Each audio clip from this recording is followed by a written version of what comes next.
I still remember the way Emily smiled at me across the kitchen table. "You're staring again," she said, laughing softly. "What's going on in that head of yours?" I smiled back. "Just thinking." "Thinking about what?" "About how this doesn't feel real yet," I said. "Us. The engagement. The move. Everything." She reached across the table and squeezed my hand. "It's real. I promise." That word, promise, settled something inside me. I had learned to trust it when it came from her mouth. "Your interview is next month," she said. "Once the visa comes through, everything changes." "Yeah," I said, though my stomach tightened. "Everything." She noticed. She always noticed. "You're worried again." "I'm not worried," I lied. She raised an eyebrow. "You're terrible at lying." I sighed. "I just don't want anything to go wrong. One mistake, one missing paper, and it's over." "It won't be," she said quickly. "I checked everything. I helped you with every form." "I know," I said. "That's why I trust you." Her smile flickered for half a second, then returned. "I didn't notice it then. I notice it now." "You're not alone anymore," she said. "We're doing this together." I nodded. Together. The word felt heavy and warm at the same time. Later that night, as we sat on the couch, she leaned against me and scrolled through her phone. "Daniel texted," she said casually. My chest tightened. "Daniel." "My ex," she added quickly. "Relax." "I'm relaxed," I said, even though I wasn't. "He just wanted to check in," she said. "Nothing serious." I stared at the wall. "You still talk to him?" "Sometimes," she said. "He's part of my past, not my present." "That still makes me uncomfortable," I said. She sat up and looked at me. "Why?" "Because he used to be important to you. And now you are," she said. "Shouldn't that matter more?" "It does," I said. "I just don't want surprises." "There are no surprises," she said, taking my face in her hands. "I chose you." I believed her. I wanted to believe her. "Look," she said, softer now. "Daniel's life is a mess. He's stuck, angry and bitter. I don't want that life." "You sound protective of him," I said before I could stop myself. Her hands dropped. "I sound human." "I didn't mean." "I know what you meant," she said. "But you don't need to worry. He's not a threat." I nodded, even though my chest still felt tight. A few days later, we met Daniel by accident at a coffee shop. "Hey," he said, eyes flicking between us. "Emily." "Daniel," she said, stiff but polite. "This is my fiancée." He looked at me, then smirked. "Congratulations." "Thanks," I said. "So you're the lucky guy," he said. "Moving abroad, right?" "Yeah," I said. "Soon." Emily cut in quickly. "We were just leaving." Daniel nodded. "Good luck," he said, but his eyes stayed on her. That night, I asked, "Do you still care about him?" She didn't answer right away. "I care that he doesn't ruin his life," she said finally. "And what about ours?" I asked. She looked hurt. "Why are you doing this?" "I just want honesty," I said. "You have it," she said. "I love you. I'm marrying you." I wanted that to be enough. Before bed, I checked my visa documents again. Passport, forms, emails. Everything was there. "You're obsessed," Emily said from the doorway. "I'm careful," I said. She walked over and wrapped her arms around me. "Stop thinking about what could go wrong. What if something does?" I asked. "Then we handle it," she said. "Together." I closed my eyes and let myself breathe. That night, lying beside her, I felt calm. I felt chosen. I felt safe. I thought I had won. I didn't know that everything I trusted was already slipping through my fingers. The email arrived at 9:17 a.m. I stared at the subject line. Visa application update. My hands shook as I opened it. "We regret to inform you." "No," I whispered. "No, no, no." I read it again. Then again. Rejected. Application withdrawn. Documents canceled. "That's impossible," I said out loud. Emily was in the kitchen. I walked in slowly, holding my phone like it might explode. "Emily," I said, "did you touch my application?" She froze. "I'm asking you something," I said. "Did you touch it?" She turned around. "Why would I touch it?" "Because it says it was withdrawn," I said. "That only happens if someone requests it." Her face drained of color.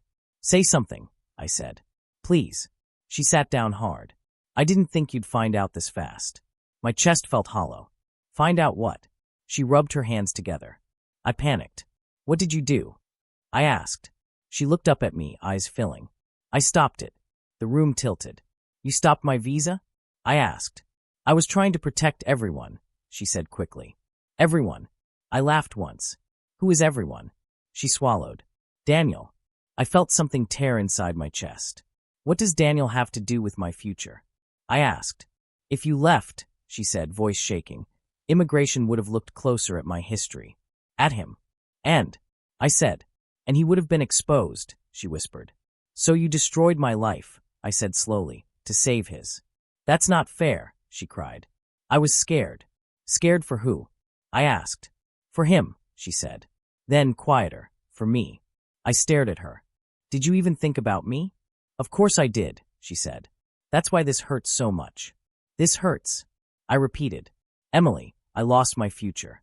We can fix it, she said desperately. I'll talk to someone. You already talked, I said. You talked behind my back. She reached for me. I stepped away. You promised me, I said. You promised we were a team. I didn't think it would end like this, she sobbed. You didn't think, I said. She covered her face. Daniel begged me. That's it, I asked. He begged. He said he'd be deported, she said. He said he'd lose everything. And what about me? I asked. What did I lose? She looked at me then. Really looked. You'll survive, she said. That sentence broke something permanently. I trusted you with my life, I said. With my papers. With my future. I never meant to hurt you, she said. You chose him, I said. No, she said quickly. I chose fear. I nodded slowly. And fear chose him. She stood up and grabbed my arm. Please don't leave like this. I'm not leaving, I said. I'm disappearing. She shook her head. I love you. Love doesn't do this, I said. I was desperate, she said. So was I said. Every day. She cried harder. I'll fix it. I swear. You already fixed it, I said. For him. Silence swallowed the room. I don't hate you, I said finally. That's the worst part. She looked hopeful. Then we can still. No, I said.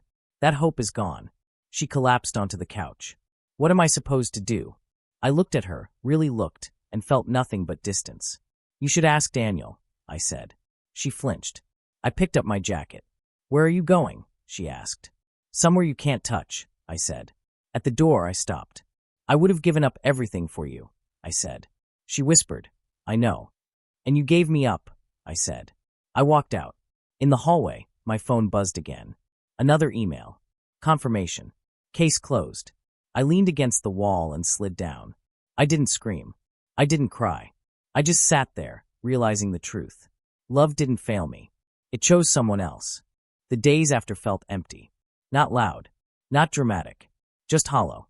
Emily kept talking. I didn't sleep, she said one morning. Did you? I poured coffee and didn't answer. You're shutting me out, she said. I'm listening, I replied. I just don't hear anything new. She sat across from me. Say something. What do you want me to say? I asked. That you understand, she said. That you see why I did it. I see it, I said. I just don't respect it. Her eyes filled again. You're being cruel. No, I said. I'm being honest. We argued like that every night. You're acting like I planned this, she said. You did plan it, I replied. You logged in. You clicked submit. I thought I was saving everyone, she said. You saved him, I said. You erased me. She slammed her hand on the table. I didn't erase you. My future is gone, I said calmly. What do you call that? Silence followed. It always did. I can't keep apologizing, she said one evening. I can't keep pretending, I answered. She moved closer. Touch me. I stepped back. Don't. Her voice cracked. Do you still love me? I paused. I don't know. That answer hurt her more than anger ever could. Nights were worse. She cried. I stared at the ceiling. She whispered, please don't leave me. I thought you already left me. But I didn't say it. One afternoon, I called Mark. Come over, he said immediately. I sat across from him, hands wrapped around a glass I hadn't touched. Say it, he said. She killed my visa, I said. He blinked. What? She chose her ex, I added. Over me. Mark leaned back. Do you want advice or silence? Silence, I said. So he sat with me. After a while, he said, you're not angry. I passed that, I replied. That's dangerous, he said. No, I said. It's clear. He nodded slowly. What are you going to do? I'm not sure, I said. But I'm not begging. That's good, he said. I looked at him. Revenge crossed my mind. Does it still? He asked. No, I said. Revenge needs emotion. I'm done bleeding. He smiled slightly. That's when you win. Back at the apartment, Emily waited. You went to him, she said. Yes, I replied. Did he tell you to leave me? She asked. No, I said. He listened. She crossed her arms. So now you're judging me with him? No, I said. I already judged you. She flinched. I made a mistake. You made a choice, I corrected. People forgive mistakes, she said.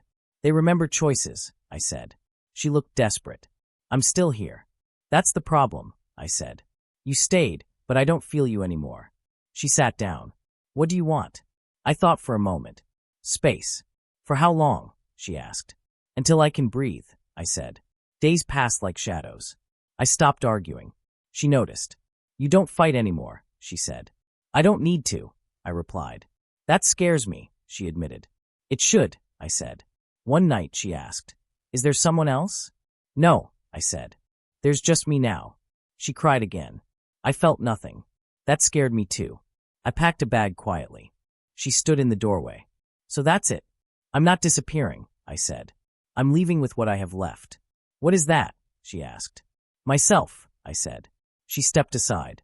At the door, she whispered. I never meant to lose you. I looked back once. Intent doesn't change impact. Then I walked out. No shouting. No drama. Just ash where love used to be. The first week alone felt strange. Not painful. Not peaceful. Just quiet. Mark called me one night. You alive? Yes. You sound different. I am. Good, he said. That means you're thinking. I don't feel much, I admitted. That won't last. No, I said. It's useful. I started working nights at a logistics warehouse. The manager looked at me and asked, You good with pressure? I'm good with silence, I said. He nodded. You start tonight. Every shift, my phone buzzed in my pocket. Emily, please talk to me. Emily, I'm scared. Emily, I miss you. I didn't reply. Mark noticed. You blocking her? No, I said. Then what? I'm ignoring her. There's a difference. Yes, I said. Blocking is emotional. Ignoring is final. One afternoon, Mark sent me a contact. Who's this? I asked. Sarah Miller, he said. Immigration consultant. She's solid. I met Sarah in a small office that smelled like paper and coffee. She didn't rush me. Tell me everything, she said. So I did. She listened without interrupting. When I finished, she leaned back. Your case isn't dead, she said. I blinked. What? It was withdrawn, she said. Not denied. That still killed it, I replied. No, she said calmly. It delayed it. My chest tightened. So I still have a chance. Yes, she said. If you stay disciplined. What does that mean? No mistakes, she said. No drama.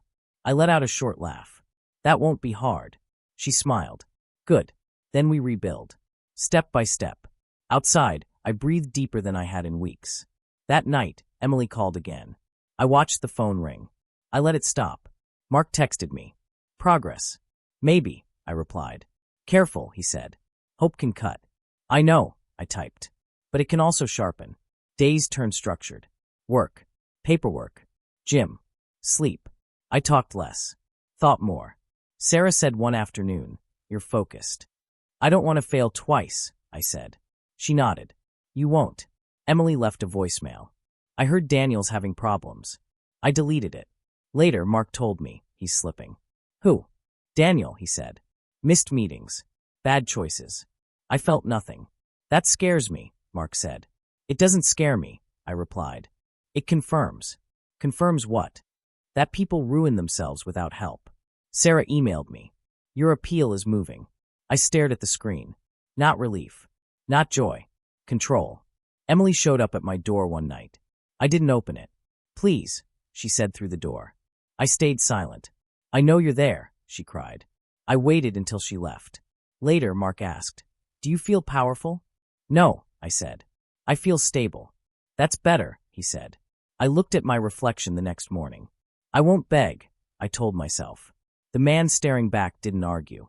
I wasn't chasing revenge. I was building distance. And distance was winning. I didn't hear about Daniel from Emily. I heard about him from Mark. He messed up, Mark said over the phone. I leaned against the kitchen counter. How? He got greedy, Mark replied. Fake job letters. Wrong contacts. I said nothing. They're looking into him, Mark continued. Hard. That was his choice, I said. That's what scares me, Mark said. You sound calm. I am calm, I replied. I'm not involved. Stay that way, he warned. I plan to, I said. Later that day, Sarah called. Your appeal moved forward, she said. How far? I asked. Enough to matter, she replied. Stay clean. Stay quiet. I don't plan on speaking, I said. She laughed softly. Good. Emily started unraveling at the same time. I didn't see it. I heard it. She missed meetings, Mark said one night. Snapped at coworkers. That's unfortunate, I replied. You don't care? He asked. I care, I said. I just don't carry it. He was quiet for a moment. That's cold. No, I said. It's light. Emily texted me again. Can we talk? I didn't answer. Another message followed. I lost my position. I stared at the screen. Mark texted right after. She's spiraling. I'm not her anchor, I replied. Sarah emailed me documents. Review and confirm. I signed them the same night. Emily showed up at my place 2 days later. I opened the door. She looked smaller. I won't take much time, she said. I stepped aside. She walked in slowly. Thank you. I didn't offer her a seat. I messed up, she said. I know, I replied. I'm paying for it, she said. I know, I said again. She swallowed. Daniel is under investigation. I heard, I said. He blamed me, she whispered. I nodded. That sounds like him. She looked up sharply. You're not angry. I passed that stage, I said. She stepped closer. Do you hate me? No, I replied. Her shoulders sagged. Then why does this hurt more? Because hate keeps people connected, I said. I don't feel that. Tears ran down her face. I'm sorry. I believe you, I said. She grabbed onto that. Then maybe we can. No, I said calmly. She froze. Why not? Because I don't love you anymore, I said. Her breath caught. You don't mean that. I do, I said. And it's not punishment. She shook her head. I changed. You reacted, I said. That's different. She cried harder. I was scared. So was I replied. I just didn't trade someone else for safety. She sank onto the couch. Say something else. I already did, I said. She whispered. I ruined everything. Yes, I said. But not my future. She looked at me like that hurt worse. Are you happy? She asked. I'm steady, I replied. That's worse, she said. It's honest, I said. She stood up slowly. Daniel says you planned this. I almost smiled. Daniel lies. She nodded. I know. At the door, she stopped. Do you forgive me? I thought for a moment. Yes. Her eyes lit up. But forgiveness doesn't reopen doors, I added. The light died. She left without another word. That night, Mark called. You okay? He asked. Yes, I said. She came to you? He asked. Yes, I said again. And? I ended it cleanly, I replied. He exhaled. Good. Sarah emailed me the next morning. Approval window approaching. I closed my laptop and sat still. No celebration. No relief. Just confirmation. Daniel's name came up again a week later. Detained, Mark said. I closed my eyes. That's not my story. Exactly, he said. Emily stopped messaging. Silence replaced noise. I finally understood something important. Karma doesn't shout. It doesn't need witnesses. It walks in quietly and takes what was never protected. And for the first time, it wasn't taking from me. The morning I left, the city felt smaller. Not because it changed. Because I had. Mark drove me to the station. You sure you don't want a big goodbye? He asked. I already said mine, I replied. He nodded. You look calm. I earned it, I said. He smiled. You did more than survive. I checked my phone once. One message. I hope you find what you're looking for. It was from Emily. I locked the screen. No reply. Mark asked. No, I said. That chapter is closed. The train ride was quiet. Not empty. Focused. I thought about everything I lost. Then I thought about everything I didn't. Sarah called halfway through. You're officially cleared, she said. Welcome to the next phase. Thank you, I replied. You sound ready, she said. I am, I said.